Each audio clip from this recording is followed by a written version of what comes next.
Welcome back to the Huddle YouTube channel. I'm your host Owen, and today I'm trying out a new format of content that I've been debating over, and how I would incorporate my kind of scouting side of stuff into more content creation, so I can produce more content more consistently, especially with the college football season, kind of coming to a close. We have the last 3 weeks of the regular season coming up, which means it's kind of getting into draft season. So I really want to see how I can marry the two together and produce more content to try to grow the channel a little bit more than where it is at right now. So today is going to be the first in a potentially, hopefully, series of videos that I'm going to do where I'm going to take players that I have not yet scouted, and I'm going to react and watch the film as if I was scouting without a camera on. And what I usually do, maybe be a little more vocal and animated than I typically am, just because I know that this is for content. But just basically do the process I'm due in my free time anyway, but record it. And I tried to do this a little bit with live streaming over on Kick. My laptop just isn't built to live stream and live stream a screen while also playing a video of ALL22 that's in high definition, and it was just a mess. So I thought instead of doing the live stream of me going through players and live reacting with you, I would watch one game of that prospect and then, maybe potentially if this gets any traction, do something where I do the other rest of the games I watch for that guy in kind of like a longer video, like an hour or so. So you get to see every single game I watch and all the thoughts and opinions I have in every single game. But for right now, it's just my first initial viewing of the prospect. What my first initial thoughts are from the first game I watch. I always start in chronological order, so all these games are going to be relatively older. So that is just kind of the groundworks for what we're going to be doing in this video here. Today we're going to be covering tight end Brock Bowers from Georgia. Consensus #1 tight end in this upcoming draft class. I, again, have not watched him yet. I haven't even really watched a lot of Georgia games outside of like the national championship game. So I have no idea and no preconceived notions of how this is going to go, other than the fact that I know he's pretty good. And some people have him as the best overall player in the draft class, let alone just the best tight end. So we're going to see how this goes. I'm going to go through, watch his game against Notre Dame from 2022 season, and just react to it and do how I normally do when I'm watching film, just on camera now. So let's just jump right into it. Just a quick correction from what I said earlier. I had him mixed up with Tommy Eichenberg, who I was about to start watching in my own free time, who plays for Ohio State. They did not play Notre Dame last year, at least in the film I've got access to. This is Georgia's Week 1 game against Oregon from last year that I'm going to be watching Brock Bowers of. I believe the stat line is 2 catches for 38 yards and no touchdowns. It's very much a sparse stat line, but I feel like it's the earliest game possible I want to watch because I want to see how he progresses between this game and then the TCU game, the national championship game last year, and then what kind of film we got from this year against South Carolina and stuff like that. So this is going to set a good baseline where he was at the beginning of last season to what he's grown into now this season. So we're going to dive right into his Week 1 game against Oregon, and I'm not going to show every single play because some plays I'll just be watching and be like, oh, and not really have anything to say. So you'll see some cuts. It's not because I'm just cutting around stuff to hide information I don't want to show. It's just that I really didn't have anything to say about that specific play. So enjoy the highlights. Okay, so we got our first reception here. It's a tunnel screen, which is odd because you don't we see tight end screens a lot. But I don't really think that there are a lot of tunnel screens. It's usually a block and delay here. He's kind of that slot receiver type positioning. Some good blocking by the offensive line. I know he only has 2 catches in this game, so I'm kind of disappointed that one of them is a screen pass. But I mean, he follows the blocks well. I'm not going to say he does a bad job here. Screenplay solid work, I guess. So we're in the slot again. So that's Darnell Washington rolling out to the right, to the left there, who's lined up as kind of that sniffer tight end. And he's going to block the corner. I know he's kind of this more undersized tight end, so I understand using him as a move blocking tight end who can use his weight against nickel corners like he does there at number 4. So I understand why they're positioning him there. Just makes me miss watching Darnell Washington film. That's a nice block on the wide receiver screen there. Pretty tenacious. Right into him, drives him back. I mean, he gets help with the double from the mammoth that is Washington, but yeah, I can't hate. He's definitely able to bully corners and blocking. I can say that. Oh, we have an actual route here. Man coverage. Yes. Okay, I like that. So this is like a. It's kind of a corner post, but really it's just a seam shot that he's trying to open the guy's hips up on. So it's man coverage. He hesitates here, opens up the corner's hips, thinking that it's going to be just a straight up fade to the end zone, and then cuts it back inside, gets inside face there, inside leverage, and goes up the seam again. So I feel like it's just supposed to be a seam shot that he's opening up the corner's hips to make sure that he can get inside leverage and allow for the easier passing lane for his quarterback.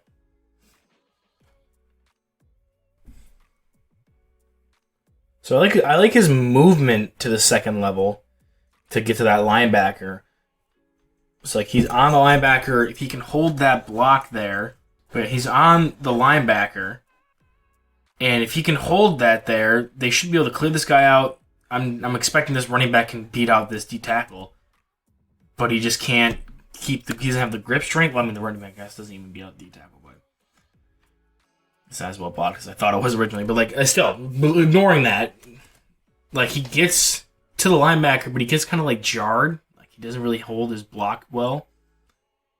I mean, I liked Noah Sewell's block shedding when I watched him last year, so I can't really complain because he's on offensive lineman. He's a tight end, an undersized tight end at that. So the fact that he was able to get out there so smoothly and kind of just be like a road cone in front of him at the very least would maybe, if the rest of it was well blocked up enough, would have been enough for them to get some decent yardage. So it's not my favorite blocking thing. I think he definitely does better against DBs than linebackers, and I can't wait to see how he fares up against a D lineman. But yeah, maybe not the best blocker, but I didn't come into it expecting that he would be.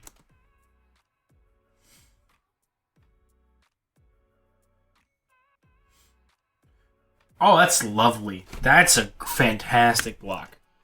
I love that. Okay, so he's clearly not going to be an inline tight end. Like, they used Darnell Washington as inline tight end. He's converted offensive lineman. It makes sense. He's going to be in the sniffer position again. And then it's just like the whole place. This probably sets it up for the bootleg later on when they run it. But he comes across formation, and he's just the lead blocker in space, and totally just takes this corner out in easy walk-in touchdown because of that. What a fantastic block. I love that rep. Like, yeah, again, it's against a corner, so like he should win those, but he shows clear movement skills as well as the ability to block on the move and dominate smaller defenders. So that even though he's not like an elite blocker, I think he does well for what his body type allows him to do well at. A couple things about this play I like. Let's back it up so you can see the arrow at least. I was worried about maybe his physicality, like if someone was physical with him during his route, if it would throw him off. Gets bumped there, just uses it to leverage into his route, and then dump off happens, keeps blocking, keeps playing. Now, like, the guy gets off the block, it's an open space, it's not a lot you can do, you can't, like, hold on to him or whatever. But, like, I like that. Like, he used the physical contact, which was a question mark for me, to get further into his route. It didn't even really phase him at all. Like, 19 gets hands on him here, and he was already starting to cut inside because it's a rollout with the high-low concept. And then comes off, his other tight end gets the catch, starts blocking. He starts blocking this guy when Washington's already wrapped up. So, like, he's wrapped up. I mean, he was looking at him before he wrapped up, so maybe I'm giving him too much credit there. But, like, he keeps playing through it. Like, play to the whistle. Oh, that's that play where Washington hurdled the dude. They double jammed him. God damn. So it's man with 4 manning him in the slot as the point, and then they have this D end jam him too. He gets double jammed. That's terrible. Finally gets off of it, has some good burst, and he was getting doubled in the actual pass. Look at there's 3 defenders looking directly at him, and he still runs away from the coverage. And yeah, it's the ball. He's definitely one of the fastest tight ends I've ever seen. Like, obviously he's lighter weight, so that makes sense, but like, that was pretty nice. Fights through the double team. It's kind of like Insert 50 Cent meme here. I'm like, what did he say fuck me for? But yeah, he shows the speed, gets away. Good run to catch, doesn't go down. Gets thrown out of bounds, but like, he doesn't get tackled. So, I like that. Oof. Well, luckily, at the end, the play was a quick pitch. I guess that's just what his job was, to make sure that DN didn't get in totally free access. But yeah, he just gets absolutely manhandled there. I mean, he's the point of a bunch, so it's not like he's an inline guy who's supposed to wall it off or anything. It's just supposed to be like, oh yeah, here's a helping hand to knock it back inside. Makes sense. So, I mean, for what he was asked to do, right, just chip that guy, make sure he's not the one who makes the play, and make this DB come up and make a one-on-one tackle with our running back. Oh, so now he's in line. He's actually in line now.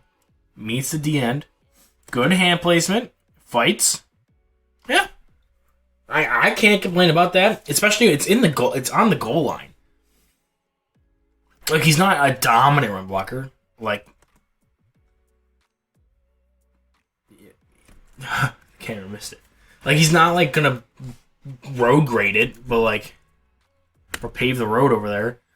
But he messes that guy up enough to not allow, like, the guy he contacts is number 2, the one who peels off to make that play. I think it's DJ Johnson, if I remember from last year's draft class. Like, he gets enough of him so that way his quarterback, who's not particularly the most mobile guy, can get out there. Like, he doesn't pancake him, but this is what he needed to do. He made that play. He held that D end up enough to let the quarterback score. Can't complain. Here we got him facing, like, more contact again. And this does a nice little swim move here. Gets around Sewell. He gets rerouted a little bit because, like, he has to, like, bend it outwards a little bit more instead of making a hard cut. But, like, it looks like he needs to reach the 50 before he starts making his in cut anyway. Like, so what is that, like 10 yards from the line of scrimmage, 5 yards from the line of scrimmage? He's fast. I'll give him that. Also, the quarterback absolutely missed him there. Like, he's looking at this concept, and he goes to the guy who's totally covered, as opposed to this guy who's wide open. But this isn't a Carson. Oh my God, he got killed too. This isn't a Carson. Oh no, this is Stetson Bennett still. This isn't a Stetson Bennett review. Thank God, quarterbacks are so much harder than receivers and tight ends.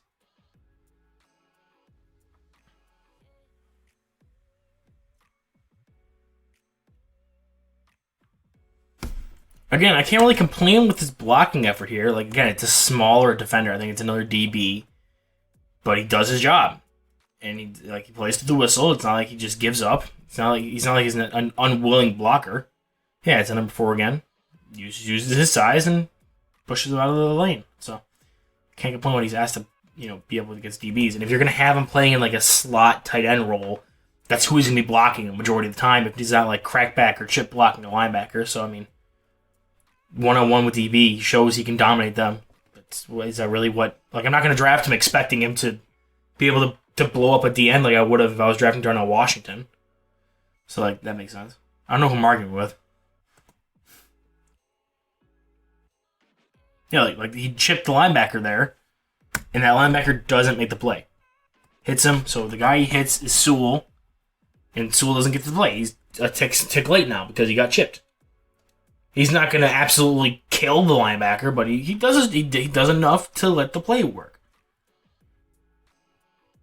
Whereas you have Washington reach blocking a D end, and then you have this other guy who's a smaller dude, Brock Bowers, who's more your receiving option, chips the linebacker, helps the running back to the edge.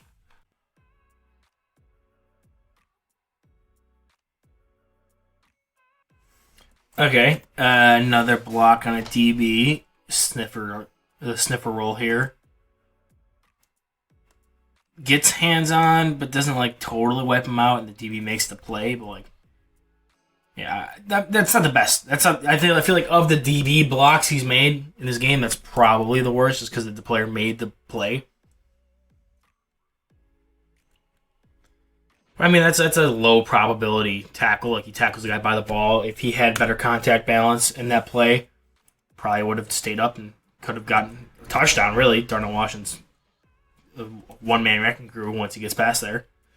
So, I mean, could have been better, but I'm still not going to... I don't think this knocks him on it. It's just... and not everybody has a great block every play, and even then, that McConkley, whatever his name is, could have still made the play if he just didn't come down from a ball tackle.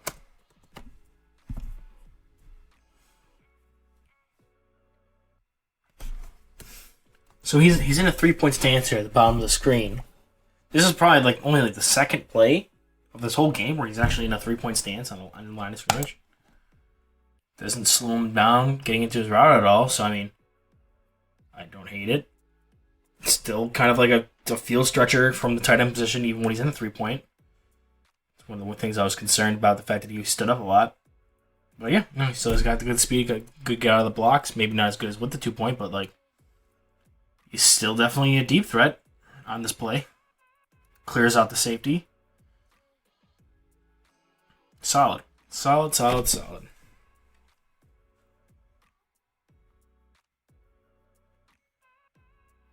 Alright, he's back to the sniffer. He's actually in pass protection for the first time. I mean, it's not great, but it's not terrible. I mean, I don't even know who this guy is who's rushing him, so I can't say if it was a good block on a good rusher. He's a D end. I think DJ Johnson's too. I don't know who this other guy is. He runs around the bar. Let's break it down a little more. He stops there, starts breaking down. Guy tries to go upfield and run. I can't. That's good. That is a good pass block rep. He's not locking him up like an offensive tackle, but he's not an offensive tackle. He's just run. He lets the guy. He chops his feet, lets the guy commit to where he wants to go. Guy says, let's go around the outside. He said, okay, we'll go around the outside, and I'll help guide you around the outside of my quarterback. I like that play. So, final play here. It's supposed to be a tight end screen to him. Kind of like the one I was talking about earlier on the first catch of his game, where it was a tunnel screen to him in the slot, where it's kind of sell it like a pass blocking. I think he does a good job selling it. Holds, pushes off, but that D tackle and the D end were just all over it. They didn't really fall for it. Didn't get a chance at playing it. But yeah, that's the game against Oregon. I'm going to go put my initial grades down for the first game, and then I'll come back and we'll discuss what I thought of the game and stuff like that, and how it impacted my grade. Alright, so looking at it after this first game, we watched it together. You saw what I found willing, or if I would have been writing my notes down my my notes sheet instead of just speaking them out loud to you. You saw what I was taking notes of and how I was analyzing his game. And so after just that first game against Oregon, which was not high in productivity, he was 2 catches for 30-some yards. I have him grading out to a first rounder. Not top 10 grade yet. I think that would come with games that had better statistics where I could see him with the run after the catch. I know they use him a lot in jet sweeps, so I'm hoping to find a game. I think he did it against South Carolina last year where they gave him a jet sweep and you really get to see that run after catch stuff. So I couldn't give him the max grade when it came to run after catch ability there, or just ball carrier ability. Catch radius wasn't really challenged with any kind of contested catch situations, so I have faith he can because he just seems like a good athlete and he's a bigger guy, 6'4", so I'm sure his catch radius is good. I just want to find some clips to back that up before I give him a high enough grade to do that. So that has a lot of room to grow. Blocking, I put it as a good grade. It's an above average grade. It's just not a great one. And I don't think I'm going to touch that one very much unless I find some film where he's blocking D linemen or linebackers really effectively. I think where I have his grade, he bullies DBs, he can chip block linebackers and do just enough to make sure that they're impacted on the run play. But other than that, he's not a dominant blocker. So I'm not going to give him a great grade on that. I'll give him more of a grade on his competitive toughness to go out there and want to get in the face of these guys and block through the whistle and go after guys who are bigger than him, even though he does well dominating smaller guys. He doesn't just give up when it's not a guy who's smaller than him. But blocking in general, I think he does struggle with that, and that's not going to be a strength of his. So I'm not going to make it a perfect grade on him. Hands, he didn't drop a single pass he got thrown to him. The way he caught him, there wasn't any body catches. It's kind of the outside of him. I know one of them was screen pass is really hard to judge, but I'm kind of going with the benefit of the doubt here. We all know kind of like the aura around him is he's a good receiver, and I've yet to see something to tell me that he's not going to have good hands, so I'll give him a pretty good one to kind of compensate for the fact that I'm like holding off on the catch radius. I'll give him more benefit of doubt on the hands than I will catch radius kind of thing.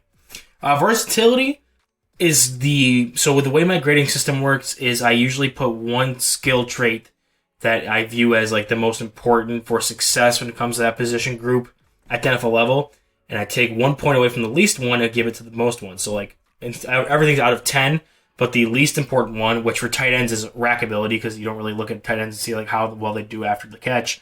Take 1 point off of that, so it's actually out of 9, and throw it on a versatility, so that one's actually out of 11.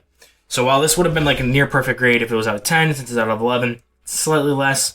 I knocked him a little bit because I gave him a really good versatility grade because he can be a receiver, he can be a attached tight end, even though he's like a sniffer. He did come out of the 3-point stance, so like I wouldn't recommend doing that. He can be the point, be a blocker on screens, he can be a move blocker, he can be chipping the linebacker. There was a lot of different ways that they utilized him, and plus, he offers both ability with blocking on the move, blocking in the run game, as well as receiving at a high level there. So I bumped his versatility up. Route running variety, he had short, intermediate, and deep routes. He had some fakes and head nods and double moves in there. So I am giving benefit of the doubt that like that's how the rest of his film is going to look. If it doesn't seem like that way and they keep having to run the same routes and he's not getting separation based on his route running, I'll knock that down. But for right now, it looks like that was pretty good, or for a tight end kind of thing. He's not a wide receiver out there, but like he looks a lot like one, and like he kind of reminds you like Sam Laporta, who was a converted receiver. Even though I don't know if Brock Bowers, I don't know his history right now. If he was a converted receiver, competitive toughness ranked it up all the way high. He gives effort while blocking, and as well as he was willing to dominate smaller defenders. He looked confident, kind of like that alpha receiving mentality when he was out in those routes and at the catch point. So can't really knock him there. His size, I did knock him. He's a smaller guy, thinner. Obviously, it shows up in his blocking and just overall strength profile. So I knocked him on the size there. That's not really going to get much of a bump either way. Big playability. He has speed. Even when he didn't have the ball in his hands, he has speed. And he showed speed when he did have the ball in his hands on that out route where he did make the catch and run as well as with the screen. So I do have faith that he'll be a big play kind of guy, running like the 4.4s, 4.5s maybe. 4.4s is pushing it, but like definitely 4.5s, 4.6s. And that's really good for like a big threat tight end out of the slot kind of thing. And then football IQ, he wears a lot of hats in that offense. He's a receiver, he's a move blocker, he has to understand a lot of those things. I didn't really see the nuances when it came to like running routes against zone coverage and sitting down those zones and things like that, being like that safety blanket, but he didn't really get a lot of opportunities for that. It was kind of just he would run his routes against zone, and he would be already looking to turn to find the quarterback, and he wasn't really getting an opportunity to get the ball or work off his quarterback. But there were some plays where he worked well when the quarterback scrambled, so I gave him the benefit of the doubt there as well. So right now, I have him as an 88 grade. It's 2 points lower than a top 10 grade. I'm assuming this is going to go up as I get more tape on him. And yeah, that's about it for what I'm going to be doing in this video. Potentially, I'll record, like, when it goes to future, if this gets any traction for players in the future, I'll do just the first look, the first viewing of their film for the free YouTube channel, and then maybe the other 2 or 3 games I watch of that player, I throw that on, like, the Patreon or something. I have a Patreon. No one subscribed to it because there's nothing on it, and it's not worth it unless you just want to give me some money for doing a good job. I don't know, but maybe if this gets traction, that's where I'll head with this, is I'll do the other games that I plan on watching with them after the first game, first look kind of thing on the YouTube channel, and then posting that to the Patreon. But that's in the future where people actually like me and like this, and it's not boring. So, yeah, hope you enjoyed it. If you did, tell me so. Tell me if you'd want to see the rest of the games, watch the Brock Bowers, see if I changed my opinion on anything, or just have some good conversations. And I wouldn't keep repeating myself in the other games, obviously. I'd only leave stuff in if it like changed it up or it was a kind of ridiculous play I wanted to share. So tell me if you would want to see that. If not, no hard feelings. Just thank you for your review, and see you guys in the next one.